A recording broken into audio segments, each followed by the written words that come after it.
ახლა ჩემთან მოხვედით ადამიანები, რომლებიც ხართ ურთიერთობაში ან თქვენ ცხოვრებაში არის ადამიანი, რომელთანაც გრძნობ ძალიან დიდ სიმშვიდეს, ძალიან დიდ, ასე ვთქვათ, ტოლვას და ემოციურ სიახლოვეს, რაც შესაძლოა დიდი ხნის განმავლობაში არ იყოს შენ ცხოვრებაში და ცოტა მონატრებული ხარ ამ ყველაფერს.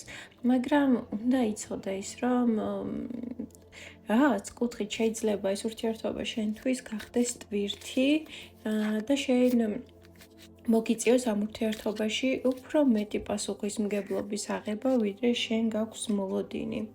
და უნდა გაითვალისწინო ეს ყველაფერი, რომ ყველაფერს მიოდექი უფრო მეტად რაციონალურად და დაიკარგები, ასე ვთქვათ, ჩენს ემოციებში და შენ შეგრძნებებში.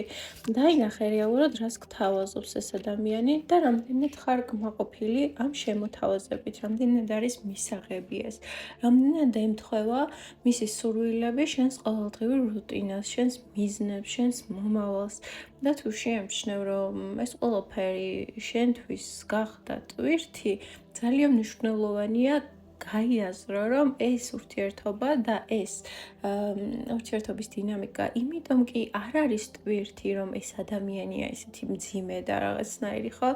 არამედ შენ იღებ ძალიან დიდ პასუხისმგებლობას ამ ურთიერთობაში, შენ ცდილობ უფრო მეტად და შენ არ აძლევ, ასე ვთქვათ, შენს პარტნიორს უფლებას და საშუალებას, რომ დაგეხმაროს რაღაცეებში, ხო?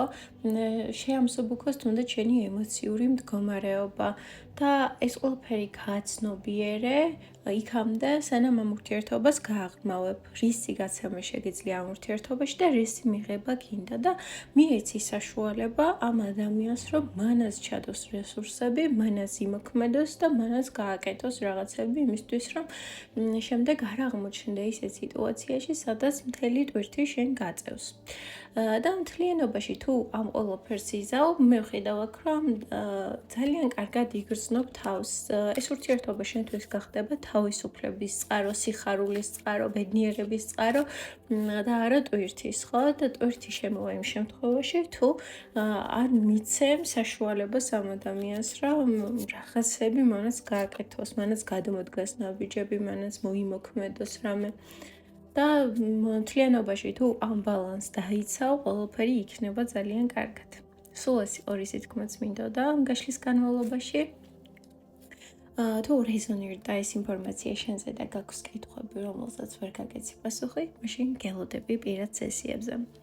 აბა შენიცი წარმატებებს გისურვებ და გიგზავნით